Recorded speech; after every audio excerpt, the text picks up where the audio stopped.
du meine Arbeit für richtig hältst, ob du glaubst, dass ich fleißig gewesen bin, dass ich gearbeitet habe, dass ich mich in diesen Jahren für dich eingesetzt habe, dass ich anständig meine Zeit verwendet habe im Dienste meines Volkes. Gib du jetzt eine Stimme ab. Wenn ja, dann tritt für mich ein, so wie ich für dich eingetreten bin.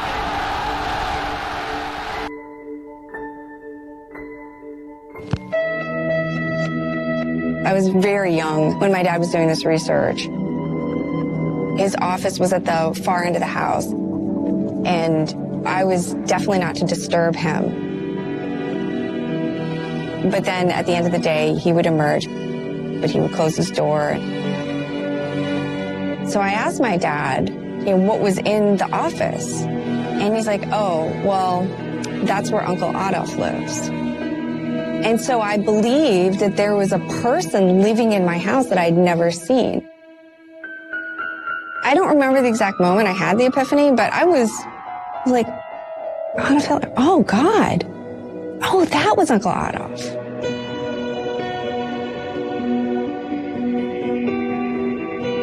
I found these people were fascinated by the fact that all I was trying to do was tell the facts. And by the way, I taped it all.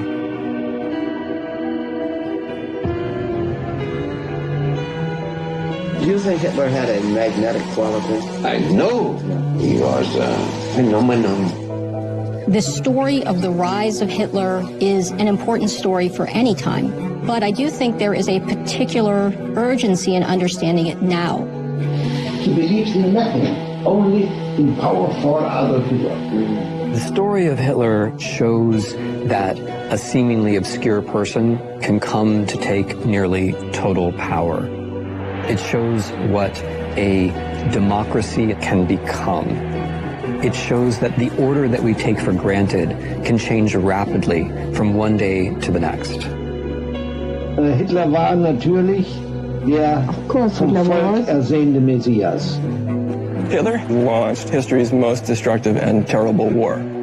The fact that he so completely targeted Jews for murder, the sheer scale of the atrocities he committed.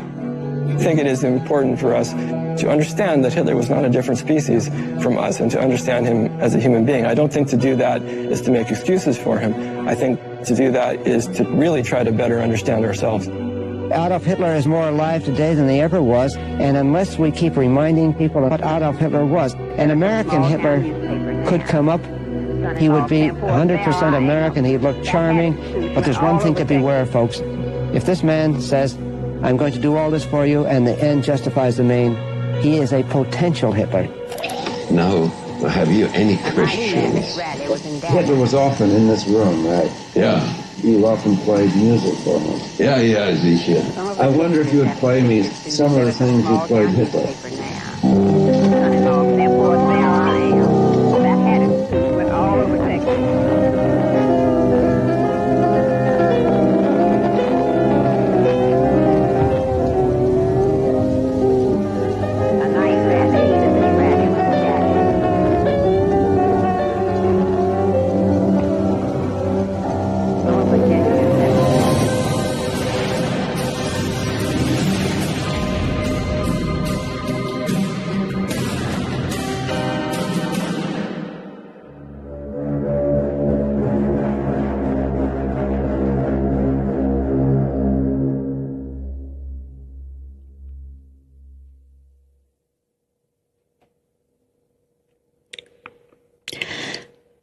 I should start. When Hitler came in March of 38, I was 9 years old. I was still going to school. Children didn't speak about I'm a Jew or I am not a Jew. They were playing together. In the moment Hitler came, it started all the things Hitler was doing on Jewish people. I was very anxious. I was running home right away, and I'm glad when I make a bigger distance to this Hitler. Were you with Hitler when he went into Austria? Yeah. Wie kam der kaum durch die Menschenmassen durch. Ja. Es war ja, das kann man sich gar nicht vorstellen, nicht, dass, mit welchen Begeisterung die uns dort bedrängt haben. Nicht? Germany is in full control of Austrian affairs tonight. The Nazi swastika flag is flying from the government buildings in Vienna and other cities. Austria was declared to be a state of the German Federation, a state of the German Reich. There is a festive, glorious weather spreading in all directions, I might say, because the sunshine is so glorious. It's a day filled with happiness in the souls of all the people. The annexation of Austria really seems to be a crowning achievement at the moment when it occurs in 1938 for Hitler's trajectory. Hitler had had a complicated relationship with his home country. But now here comes this native son bringing the German Austrians, as they called themselves, into this greater Reich. Wenn man da einmal die Freude, sagen wir mal, es war einmal, dass er in die Heimat kam, und auf der anderen Seite war das ja eine geschichtliche Erfüllung, nicht, dass das ganze Deutschland zusammenkam. When he appears there, the remarkable thing is, it all was easier than he thought it was going to be. From Hitler's point of view, it's a sign that I was right all along. Den in diesem Augenblick zuhörenden 68 Millionen übrigen deutschen Volksgenossen, den unserem weiten Reich versichere, dieses Land ist deutsch. In dieser Stunde dem deutschen Volk die größte Vollzugsmeldung meines Lebens abstatten. He stated, today I announce the return of my own home country into the fold of the Reich. And then he closed, Deutschland, Sieg heil!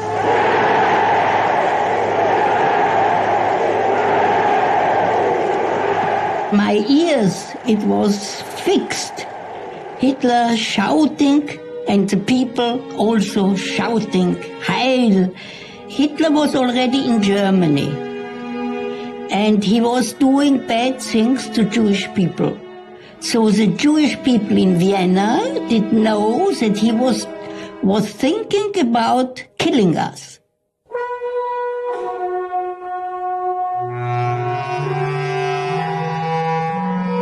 Hitler's baby picture is the scariest picture of them all.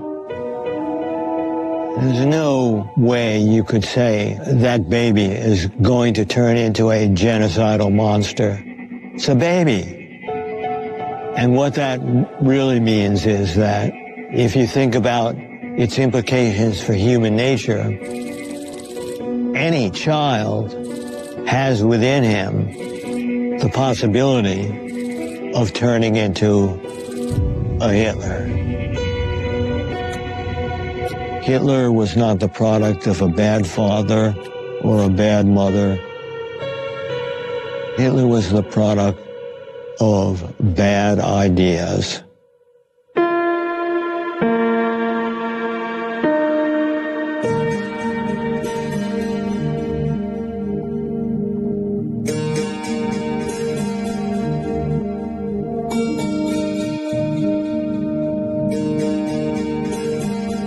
From an early age, people who knew Hitler described him as very strong-willed, as stubborn, as irascible, and we can see signs in retrospect of a narcissistic personality. When did you first meet Hitler? Well, no, sure, 1901. What kind of a boy was he? War schon ein Wort draufgehen und er hat uns in der Klasse schon alle schon beeinflusst, nicht wahr? Er war natürlich ein riesiger Germanenanhänger, war er. Die Germanen haben ihn begeistert, nicht wahr? I think to understand Hitler's particular German identity, we really have to think about Hitler's Austria is an empire that is sort of backwards looking. Austria has not kept up with much of Europe and certainly not kept up with Germany proper in any technological, military, economic sense at all. Hitler, of course, very, very much wants to be German in the sense of belonging to the German nation state. Nach der Schule einmal, da stellt er sich so vor mich hin, schaut mich an und sagt, du bist kein Germane. Da sage ich, warum bin ich kein Germane? Da sagt er, du hast dunkle Haare und dunkle Augen. You have dark hair and dark eyes. Yeah. Hitler's father, Alois Hitler, died rather suddenly in 1903 when Hitler was in his mid-teens. Hitler does not seem to have mourned his father too much. They had fairly typical father-son conflicts, at least according to Hitler, about what kind of direction Hitler's future life was going to take. Hitler wanted to be an artist, and his father wanted him to be a civil servant and follow in his own footsteps. So in a way, Alois's death may have sort of cleared Hitler a little bit to follow more the path that he wanted to follow and try to become an artist. He thought he was going to be a painter. He was absolutely convinced about himself. The paintings are mostly street scenes in Vienna or Munich. And they're often quite good in terms of renderings of street scenes and buildings. What is striking is that they either don't have any people in them, or the people are very badly drawn. Hitler could draw buildings well, but he couldn't draw people. Although it's a bit impressionistic, I think this tells us something important about Hitler, about how his mind worked, about where his priorities were. Hitler applied twice to the Academy of Fine Arts in Vienna. The first time his application made it through to a second round before they decided that his skills were not adequate to get him into the class. When he applied again, he was just rejected at the first cut. This coincides with the period of his life in which his mother became ill with cancer in 1907. And so all these disasters are hitting him more or less at the same time. Hitler, by all accounts, cared for her with a devotion that's both striking and maybe somewhat unusual. And he was absolutely stricken with grief when she died, because it seems to be after her death that he really kind of loses direction. And this opens up that period of about 7 years of his life where he's just drifting.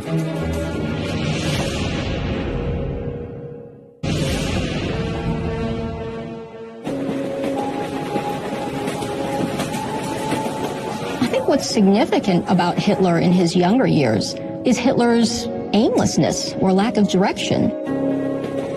Hitler had left Austria as a man who, in that phase of his life, had been a failure. He'd been living in basically a men's homeless shelter in Vienna and eked out just a bare living, painting pictures mostly for tourists. This very, very young man, by most estimations, doesn't seem to really be anyone particularly special.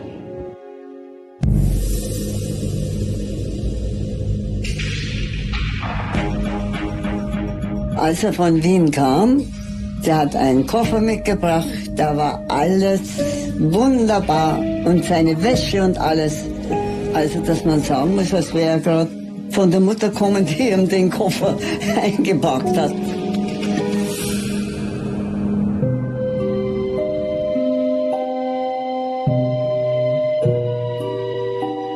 Er hat ja nur von den Bildern, die er gemalt hat, gelebt. Das war der Metzger, hat ihm eins abgekauft und dann der Bäcker und so weiter.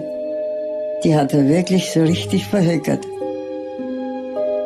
Mein Bruder, der hat ja nun mehr Kontakt gehabt, denn der hat ihn ja stundenlang saß er ja bei ihm und hat ihm Malen zugeschaut. Und dann hat er gesagt, ja, was willst du mal werden, Seppel?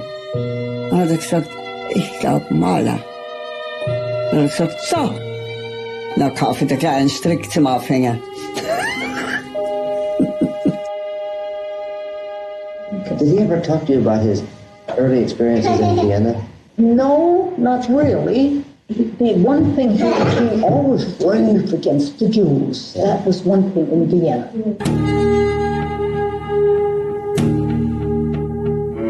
Hitler kommt im Jahr 1908 für längere Zeit nach Wien und er ist zunächst von dieser Stadt ganz beeindruckt.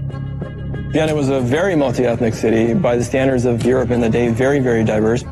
Vienna has a very clear Jewish culture to it, depending on how you calculate it, as an 8, 9, or 10% Jewish population. And many members of that community are really artistically and culturally prominent. Hitler doesn't have the economic resources. He doesn't have the obvious artistic talent. He's just not able to get into that circle. So he's starting to store up grievances about what he sees as a kind of established cultural elite which is not open to him. Im Laufe der Jahre in Wien wird das Verhältnis zur Stadt schlechter, je nachdem, wie es ihm auch persönlich geht. Und ich würde sagen, je schlecht es ihm geht, umso kritischer wird auch sein Verhältnis zur jüdischen Bevölkerung Wiens.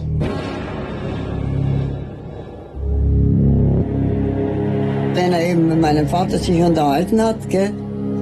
Er hat sich immer beschwert, dass zum Beispiel in Österreich, gell, also eine Lage herrscht, die ihm nicht passt. Er hat gesagt, Wien und Österreich sei so verjudet und vor allen Dingen, dass er auch nie in Österreich zum Militär will. Ehrlich gesagt, weil in Österreich zu verjudet war. Das ist ein Grund gewesen, dass er gegangen ist. As a German nationalist, Hitler leaves Austria finally because he knows that he's soon going to get caught up in having to do his compulsory military service in the Austro-Hungarian army. Because of the ethnic and religious diversity of Austria, he doesn't want to have anything to do with that. So he basically flees Vienna in 1913 and moves to Munich. Ja, das hat er immer schon betont, dass er nach Deutschland kommen wollte. Und der rafft sich direkt zum Militär. Und das war der Fall.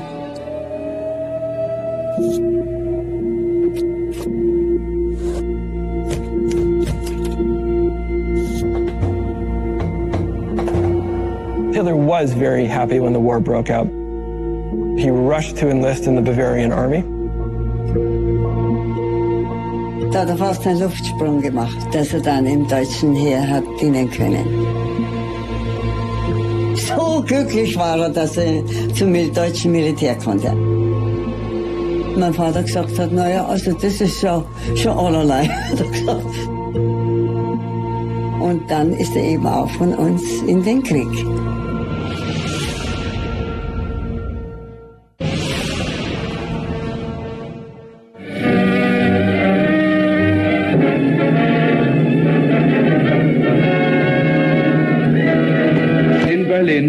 The Germans know the hour of glory is at hand. In Vienna, Hitler was a rather aimless character. It's not really until the war that we see that Hitler seems to find some sort of place. This ability to enter into a war, to show Germany's might, very clearly excited him.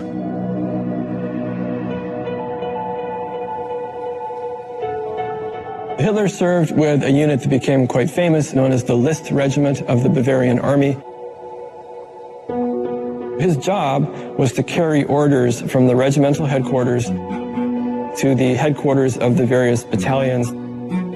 His billet, if you will, was not in the trenches. It was in the relatively more comfortable regimental headquarters. That also means his service was less dangerous than it was to be a rifleman in the trenches. In der Schule hatten wir Landkarten, wo täglich die Fronten der Soldaten abgesteckt wurden und wo dann über die Siege der deutschen Soldaten gesprochen wurde. Weniger, möchte ich sagen, waren es die Verluste, über die geredet wurde. Die Begeisterung, die in uns war, wurde ja zu einer großen Enttäuschung, als wir mitbekommen hatten, dass der Krieg verloren ist. In August of 1918, the military high command realized that they were going to lose and there wasn't much point in keeping on fighting. Having been subjected to 4 years of propaganda saying we're just about to win, the German people cannot grasp that they've actually lost. And it was in this environment that several of the army commanders very deliberately formulate a complete fairy tale. The collapse of the German army is justified by the generals at the time by saying we were stabbed in the back by the socialists and the Jews. Anti-Semitism was very central in Germany at that time. It's normal to see the expression of the idea that Jews should be excluded, Jews should be completely out, that everything literally is the fault of the Jews. All of this was a fantasy, but it had a powerful psychological hold for Germans who didn't quite understand how they could have lost the war. And so that myth really gained widespread belief in Germany in the interwar years. The Treaty of Versailles was the legal instrument that formally brought World War I to an end. It included losses of territory, certain clauses that, for example, disallowed the unification between Germany and now Austria. But the thing that really infuriated almost all Germans was that Germany was obliged by the treaty to accept sole responsibility for the outbreak of World War I, and then as a consequence of that, to pay reparations to the powers that had defeated it. And it was widely seen as unfair, punishing beyond all reasonableness, indeed to the point where it would not allow Germany to survive.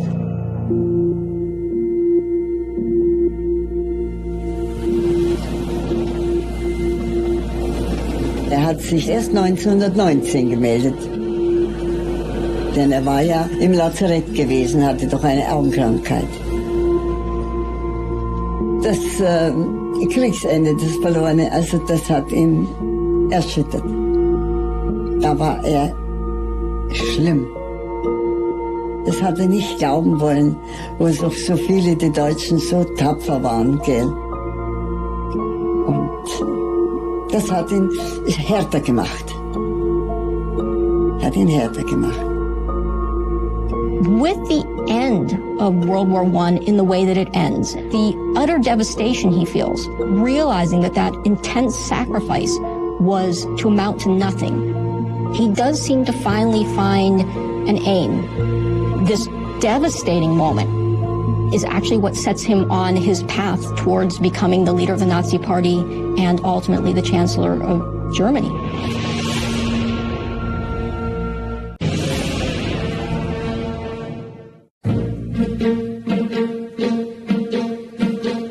While the war may have stopped, the violence doesn't. There is blood running in the streets, essentially. You see political assassinations happening quite frequently, both of left-leaning figures and right-leaning figures. And what we also see is that all of the various political parties then get paramilitaries. These armed members are going out and fighting with their fists, fighting with knives, fighting with guns, producing bloodshed that is really just built into the turmoil of the period.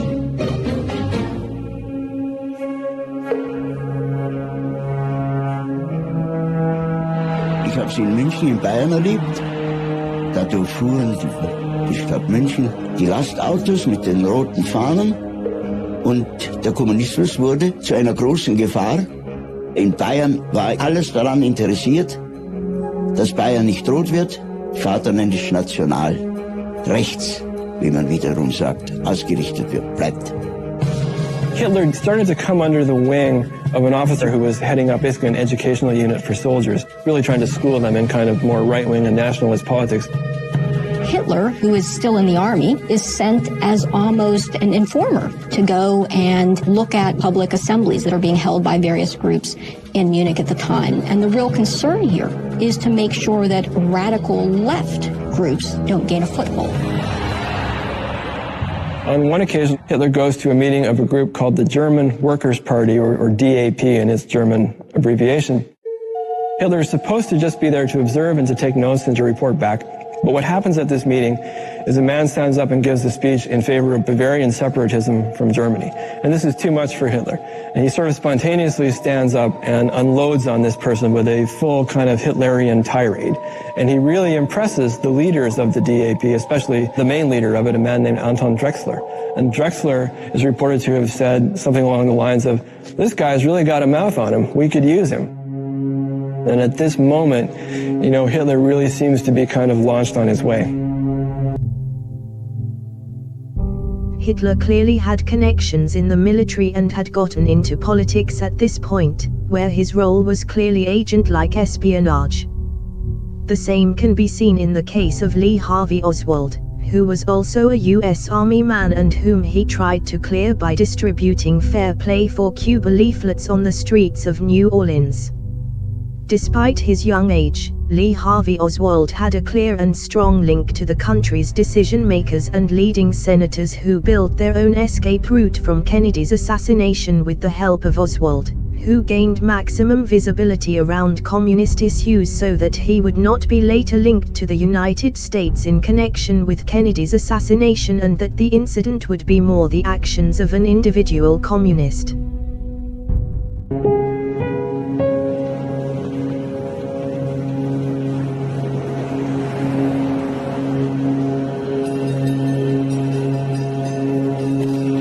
When was the first time you saw Hitler? My husband took most of us, and we had to go and go to this little meeting. Here in Munich? Yes. In Munich, yes. And how did Hitler strike you? I was curious. I was a young student, and I also wanted to speak with him because I knew that the impression on my husband was very, very stark. Strong. Hitler's impression on me was mediocre at the beginning. The creature Hitler, when he was out of action, looked like an everyday businessman, but he became something totally different when he began to speak. He was a phenomenon. Nazi ideology is such an amorphous, toxic soup. Hitler didn't really mobilize for anything. Initially, Hitler is just basically providing a diagnostic of all that he sees as wrong with the world. He is slapping groups left and right whom he finds suspect, dangerous, alienating. He would resort to the Treaty of Versailles as everything that his ideology was mobilizing against, because it provided such a broad, sweeping consensus amongst the German population that it basically deprived Germany of its destiny to become one of the great powers. He understood what people would react to, and that was really his gift, is that he could talk in a way that people responded to, and then he could build on the response. People who came to hear Hitler talk about the economy, they would focus on those things and they would de-emphasize all the anti-Semitic hate speech that came along with that. And so, well, that's just for the stupid masses. He has to convince some of those people. That's why he's talking that way. He's never actually going to do this.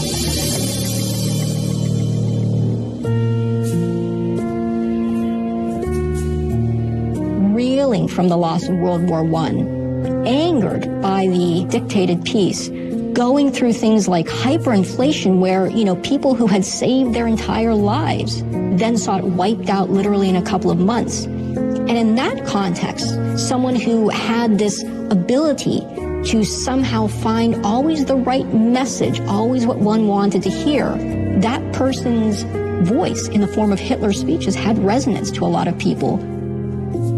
Wir sind sogar gestanden, weil der Saal so brechend voll war. Und da hörte ich Hitler zum ersten Mal reden.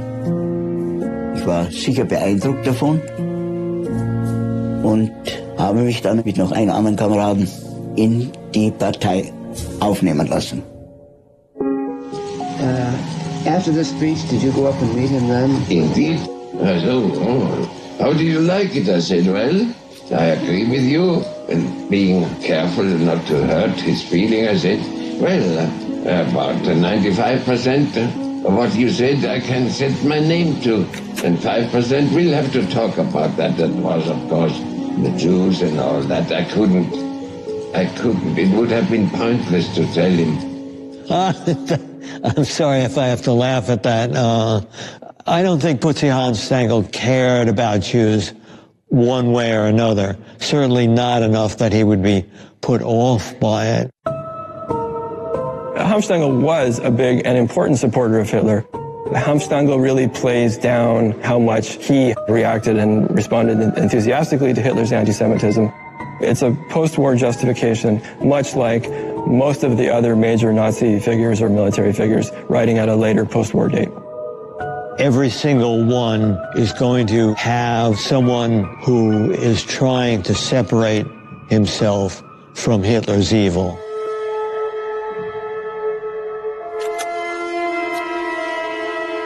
Then you became very friendly with Hitler, didn't you? In a way, yes. But didn't you introduce Hitler to high society here in Munich? As time went on, yes. At the end of November 1922. And then it was very dramatic. And I saw him practically every third or fourth day. It must have had a warm quality that you liked about it. Well, it was a certain opulence. He must have taken a very personal interest in you then, Hitler did. Yes, he took personal interest in all of us. We had lunch together, we laughed together, we made journeys together, we laughed very much together. He liked to laugh. Yeah. There was something special about it. Yes, there was something special. Things didn't develop Hitler, but Hitler developed things. Yes. Mm-hmm. He didn't change. Mm-hmm. Things changed. Things changed. Yeah.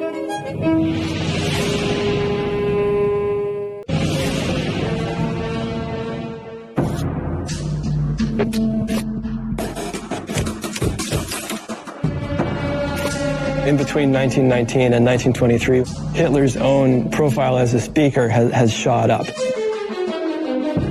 He's become kind of a local celebrity in Munich, and he's starting to develop a big following. He speaks typically in Munich's beer halls, and he can draw bigger and bigger crowds, and so that draws more people to this fledgling National Socialist Party. In these early years after the end of the monarchy and the beginning of what we now know as the Weimar Republic, it's hard for us to imagine the level of uncertainty in what the political system was going to look like a week later, a month later, a year later. You had multiple attempts to topple the Weimar parliamentary democracy from both the right and the left. Munich certainly was a hotspot of this activity. Do you remember anything of the famous beer hall putsch? This was typical Hitler. He had never an overall man, but he worked for the moment, in the moment. In this moment, he thought he saw an opening and he seized it.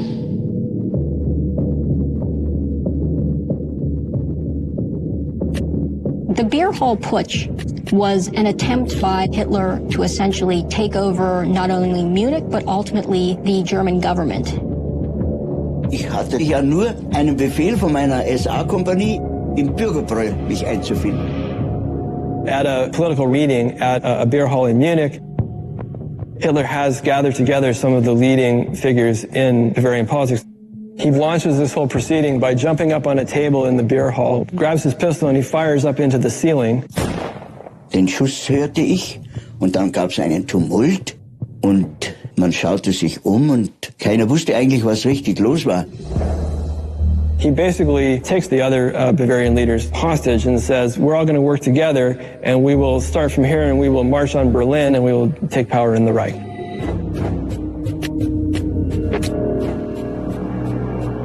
We heard there was something going on. You knew something was happening? Yes, something was going on, but I didn't know what. Wir waren die erste Kompanie, wir marschierten ziemlich an der Spitze. Sind wir angetreten und sind dort wegmarschiert. Dann rechts zur Feldherrnhalle rauf. His Nazis are stopped by troops. The army and the police actually crush Hitler's revolt. Wie die Schüsse an der Feldherrnhalle gefallen sind, waren wir benommen, erschrocken oder wie man es nennen will. Wir wussten ja nicht, was los war. Uns hat ja auch niemand was gesagt. Die erste Nachricht war dann, Hitler geflohen. Man hat nur eines gewusst, Hitler ist weg vom Fenster. Das war uns klar. Und das war für uns an sich ein sehr trauriges Ereignis. After the aborted putsch, Hitler unexpectedly appeared with a lacerated arm and shoulder. He had been wounded. He was feverish because he'd broken his collarbone. The following morning, the Bavarian police arrived in 2 motor lorries to arrest him. My wife rushed up the wooden staircase to inform Hitler. Hitler, who already had reached the first floors, a revolver in hand. "This is the end," he yelled, "to have myself arrested by these swine. Never, rather dead." I shouted at him, "What do you think you're doing? After all, are you going to leave all the people that you've gotten interested in your idea of saving the country and you take your life?" Before Hitler was able to follow up his words by deed, my wife had administered the jiu-jitsu grip, and the revolver sailed across the hall. I just went up and took it away from him. In other words, without any trouble at all. So that eliminates the jiu-jitsu stuff. No, that's a fable of my dear pussy. I said, "Now look, you've got all your workers sitting there. They have to know what to do while you're being taken away. You're going to be incarcerated for a while." And I said, "Now tell me what you want each one to do, and I'll write it down. After all, if you want to keep up your party, you've got to do something about it." This banal incident helped to delay Hitler's final suicide by the fateful stretch of 22 years. At the time of the putsch, the German Workers' Party was already called the Nazi Party and Hitler was its leader. The putsch was clearly the Nazi Party's first major joint project on the political playing field, with which they sought more visibility in the eyes of the people for their own activities, which was good for fishing for votes that the leaders of the democratic government model needed when they justified their own atrocities to the people, which were not insignificant for the Nazi Party. Since this putsch is a joint project of the Nazi Party and which can be clearly read from the course of the case and what Mr. and Mrs. Hanfstaengl belonged to, it means that Helen Hanfstaengl is lying when she claims that she did not know what this putsch was about because her husband has been so close to the leaders of the Nazi Party, and how this political show ended in front of Mr. and Mrs. Hanfstaengl's eyes with Helen's jiu-jitsu moves, which was also just an exaggerated action that was told apparently because it would only sound better on paper.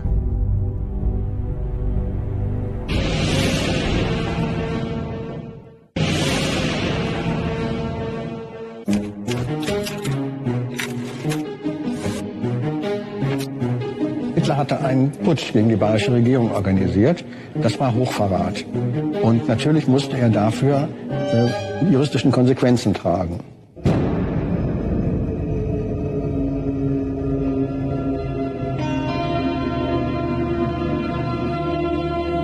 Der ganze Prozess ist im Grunde genommen eine völlig lächerliche Angelegenheit gewesen. Er hatte lange politische Ansprachen gehalten und der Gerichtspräsident hat ihn nicht daran gehindert. Er hat den Prozess benutzt als eine Bühne, also als eine regelrechte Agitationsbühne.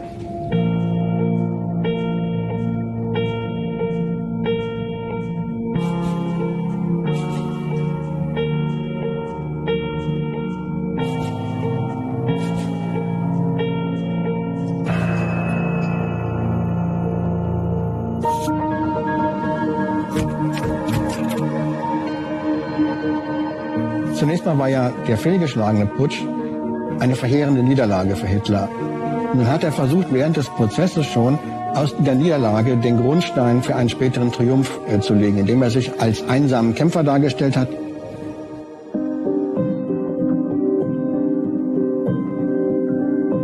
Im Jahre 1924 las mein Vater eine Tageszeitung über den Hitlerprozess. Da sagte von den zahlreichen Angeklagten einer, Hitler, alle sind unschuldig. Ich allein bin schuldig. Und das imponierte mir als Knaben, ein 13-jähriger Knabe. Dadurch prägte sich mir der Name Hitler ein. Es beschäftigte meine Fantasie. This taking of charges from Hitler is only an indication that this putsch has been 100% propaganda directed by the Nazi Party itself, whose sentences are mainly nominal and coercive, and why Hitler has appropriated the sentence for himself, which only increased his popularity and visibility in the eyes of the people. Later, in the final stages of the Nazi Party, i.e. in connection with the Nuremberg trials, we will see a completely opposite reaction when no one wants the sentences for themselves that are being handed out for the Nazi Party's war crimes and others, which means death sentences. The outcome of the trial was that Hitler was given what was actually a very mild sentence for what he had done. For the crime of high treason, which he was found guilty of, he only gets a small sentence of about 5 years. The composition of the court was quite favorable to Hitler. The judges were pretty right-wing, and it seems clear that they developed a fair admiration for him in the course of the trial. One of the judges was heard to say something like, "What a tremendous chap this Hitler is." Und leider Gottes nicht ist der Vorsitzende, der ist auch viel zu lax gewesen, hat viel zu viel gefallen.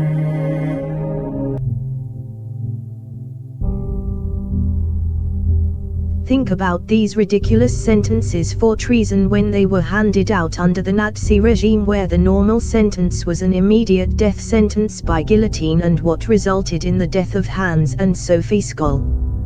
This just proves that this beer hall putsch trial has been a 100% political show, where these people in the courts have been practically on the same side as Hitler, judging from the comments. Even though Hitler received some nominal sentence which meant a few months in prison, I don't believe that Hitler ever has not actually been in any prison except on paper after such a show. This kind of acting is very common in Finland when the Finnish government kills unprofitable citizens or just unbiased police officers. Only some 18-year-old scapegoats from the Finnish state are dragged to be sentenced for these murders organized by the Finnish state authorities, which in practice means that the Finnish state authorities who carry out these Nazi German executions get to slip away from these murder sentences with the help of these scapegoats. In other words, these democratic countries use these same executions as in Nazi Germany, which are put into practice on the streets, however at night, like in the case of the executions of Eero Holsti and Antero Palo, whose sentences are not read and put into practice in any state's courts, but behind closed doors, where these manhunts are presented to the public's eyes about some murderers who really have nothing to do with these cases but to play their own role as a scapegoat who confesses to everything they are accused of, so that the Finnish justice system does not fall for these systematic murders. If you want, you can watch my solved version of Teton K2 police executions on my YouTube account.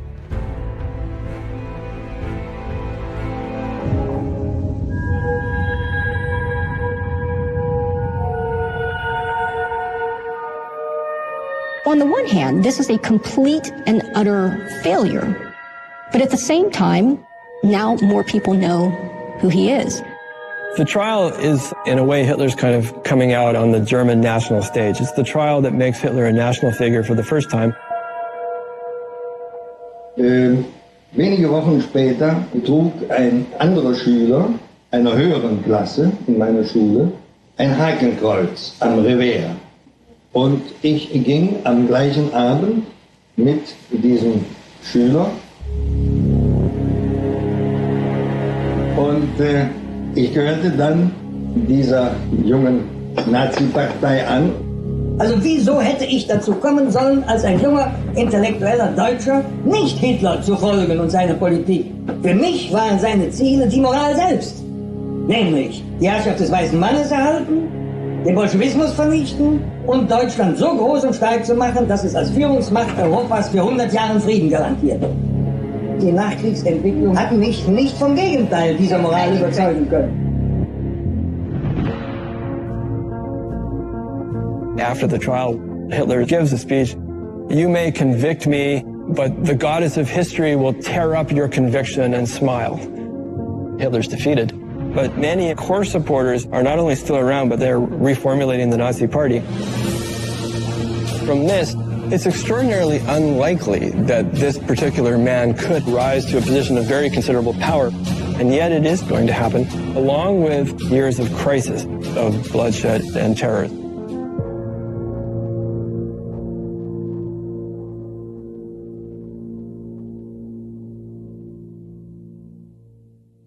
To Hitler, truth was not something that you prove with evidence. To Hitler, truth was something that you feel. Hitler was very insecure, who needed the huge circle around him. I think it's hard for us to imagine someone being on trial for treason made Chancellor of the country. This is the most catastrophic political miscalculation in modern history.